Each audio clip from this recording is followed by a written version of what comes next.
Orthodox സഭാ ബിഷപ്പുമാരെ വിമതർ തട്ടിക്കൊണ്ടുപോയി. സിറിയൻ ഗ്രീക്ക് സഭാ ബിഷപ്പുമാരായ യോഹന്ന മാർ ഗ്രിഗോറിയോസ്, ബോലോസ് യാസാഗി എന്നിവരെയാണ് തട്ടിക്കൊണ്ടുപോയത്. ആലപ്പോ ആർച്ച് ബിഷപ്പ് എബ്രഹാം യോഹന്ന പലതവണ കേരളം സന്ദർശിച്ചിട്ടുണ്ട്. കേരളത്തിലെ സഭകളുടെ ഐക്യത്തിനായി അദ്ദേഹം പ്രവർത്തിച്ചിട്ടുണ്ട്.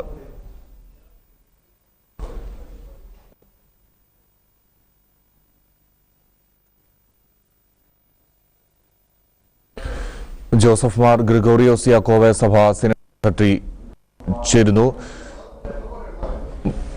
മാർ ഗ്രിഗോറിയോസ്, ഇപ്പോൾ എന്തൊക്കെ വിവരങ്ങൾ ലഭ്യമാകുന്നുണ്ട്?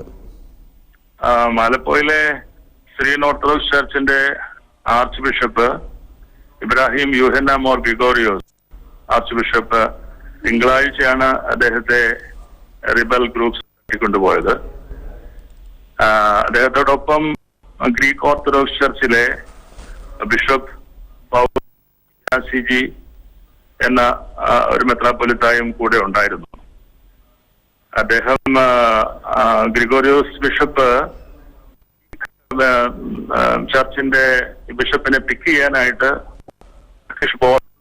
ഉള്ള ഒരു സെന്റർ ഉണ്ട്. ഈ റെഫ്യൂജീസ് ഒക്കെ താമസിക്കുന്ന ഈ സിറിയയിൽ നിന്നുമൊക്കെ ഈ പ്രശ്നങ്ങൾ കാരണം മാറി താമസിച്ചിരിക്കുന്ന ആളുകൾ. അപ്പൊ അവിടുന്ന് ബിഷപ്പിനെ കൊണ്ടുവരുന്നതിന് വേണ്ടിയിട്ട് ഇത് പോയിട്ട് തിരിച്ചു വരുന്ന വഴിക്കാണ് ഈ ടർക്കിഷ് ബോർഡറിൽ ക്രോസ് ചെയ്ത് വരുമ്പം സിറിയയിൽ തന്നെയുള്ള ആലപ്പുഴയുടെ നോർത്തേൺ സൈഡിൽ ഒരു വില്ലേജിൽ വെച്ചാണ്. ആ ശരിക്കും റിബൽസിന്റെ കൺട്രോളിലുള്ള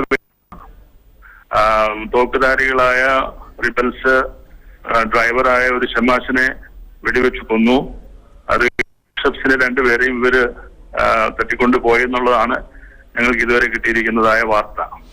തീർച്ചയായും അവിടെ സർക്കാരും വിമതരും തമ്മിലുള്ള ഒരു പോരാട്ടമാണ് നടക്കുന്നത്. സഭയുടെ ഇടപെടൽ ഈ വിഷയങ്ങളിൽ എങ്ങനെയാണ്? എന്തുകൊണ്ടായിരിക്കും ഒരുപക്ഷെ സഭാ നേതാക്കളെ തട്ടിക്കൊണ്ടുപോയത്? എന്താണ് ഇവർ ഉദ്ദേശിക്കുന്നത്? അറിയില്ല, അതേക്കുറിച്ച് കൂടുതൽ വിവരങ്ങളൊന്നും അറിയത്തില്ല. ഞങ്ങള് ലെബനോനിലെ പാത്രിക് ബാവായുടെ അരമായിട്ട് ബന്ധപ്പെടുന്നുണ്ട്. അവർക്കും കൂടുതൽ ഡീറ്റെയിൽസ് കിട്ടിയിട്ടില്ല. എന്താ അതിന്റെ പുറകിലുള്ളതെന്ന് അറിയത്തില്ല. അവിടെ ഈ ക്രിസ്ത്യൻ മൈനോറിറ്റിയാണ് കൂടുതലും അവിടെ ഈ ദിവസങ്ങളില്, പ്രത്യേകിച്ചും ക്രിസ്ത്യൻസ് തിങ്ങിപ്പാർക്കുന്ന മേജർ സിറ്റീസിലൊക്കെ ഒത്തിരി പ്രശ്നങ്ങളുണ്ട്. ധാരാളം ക്രിസ്ത്യൻസ് കൊല്ലപ്പെട്ടിട്ടുണ്ട്, അച്ഛന്മാർക്ക് കൊല്ലപ്പെട്ടിട്ടുണ്ട്. ന്യൂസുകൾ പലതും പുറത്തേക്ക് വന്നിട്ടില്ല. മെത്രാപ്പൊലീത്തായോട് അവിടം വിട്ട് പോകണമെന്ന് ഗവൺമെന്റത്തിന് പല പ്രാവശ്യം ആവശ്യപ്പെട്ടിരുന്നു.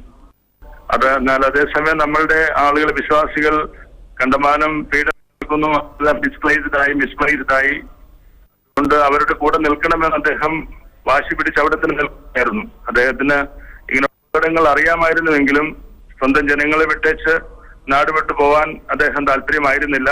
പോകണമെങ്കിൽ എല്ലാവരെയും അവിടെ നിന്ന് രക്ഷപ്പെടുത്തിയിട്ട് പോകാം എന്നുള്ള ചിന്തയിലാണ് അദ്ദേഹം അവിടെ തന്നെ നിലകൊണ്ടത്.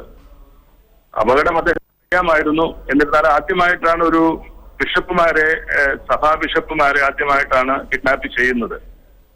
അതൊരു എല്ലാവരുടെയും ഇടയിൽ വലിയൊരു പ്രയാസം ഉണ്ടാക്കിയിട്ടുണ്ട്. ഞങ്ങൾ എല്ലാവരും പ്രാർത്ഥിക്കുന്നു അദ്ദേഹത്തിന്റെ സൂൺ റിക്കവറി ഉണ്ടാവാനും അദ്ദേഹത്തെ കണ്ടെത്താനും ഉണ്ടാവില്ല എന്ന് ഞങ്ങൾ എല്ലാവരും പ്രാർത്ഥിക്കുന്നു. സഭയോടും ഇന്ത്യ എല്ലാവരോടും അങ്ങനെ ഞങ്ങൾ ബന്ധപ്പെടുന്നുണ്ട്. മാത്രമല്ല കാര്യവും ശ്രേഷ്ഠ ബാവായോട് അറിയിക്കാനും ഫോറിൻ മിനിസ്ട്രി ഇടപെട്ടും യുഎന്നുമായിട്ട് ബന്ധപ്പെട്ടുമൊക്കെ എന്തെല്ലാം ചെയ്യാൻ പറ്റുമോ അതെല്ലാം ചെയ്യാനുള്ള സത്ര നടപടി സ്വീകരിക്കുന്ന ഒഫീഷ്യലായിട്ട് എഴുതുന്നുണ്ട്. അവരുമായിട്ടൊക്കെ ബന്ധപ്പെടുന്നുണ്ട്. ഗവൺമെന്റ് തലത്തിൽ എന്തെല്ലാം ചെയ്യാൻ പറ്റുമോ അതെല്ലാം ചെയ്യാനായിട്ട് ഗവൺമെന്റ് പ്രഷറൈസ് ചെയ്യാനും അവരെ ഇൻഫോം ചെയ്യാനും ഒക്കെ സഭാ നേതൃത്വം വേണ്ട നടപടികൾ കൈക്കൊണ്ടിട്ടുണ്ട്. നന്ദി ജോസഫ് മാർ ഗ്രിഗോറിയോസ് പ്രതികരിച്ചതിന്.